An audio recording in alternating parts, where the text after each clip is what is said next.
Hey guys, welcome back to my channel. Today we'll be making this tasty looking coconut rice, so let's get right into it. First thing we're going to do is get our coconut oil and pour that into a clean pot, add some butter and then saute your onions, and then once it's fragrant you're going to go ahead and add in your washed white rice.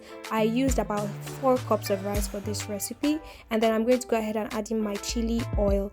The recipe for this is on my channel. I'll link it so that you can make yours. I'm going to stir and saute my rice until it's well toasted. Then I'm adding some seasoning cubes, salt and curry powder. Keep toasting it, and then I'm going to go ahead and add my coconut milk and some meat stock. I'm going to mix this all together and cover it and let it cook. While that is cooking, I'm going to go ahead and fry my egg and my sausages. I used butter to fry this. I'm sorry I didn't film it, guys.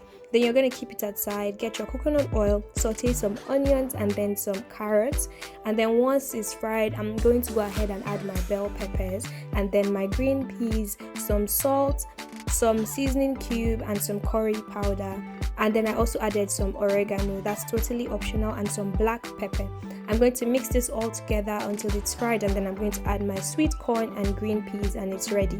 Then I'm going to get my cooked rice and just fluff it. Just look at how fluffy the rice is, and then I'm going to go ahead and get my vegetables, put in my fried eggs and my fried sausages and mix this all together as I go, because it's just better to get everything incorporated. Then I'm adding my spring green onions, and then I'm mixing this all together and adding some coconut shavings. This is just coconut that I grated myself. I use my food processor, and then I'm going to serve this up and enjoy. That's it, guys. Thank you for watching. Kindly like and subscribe for more videos. Bye.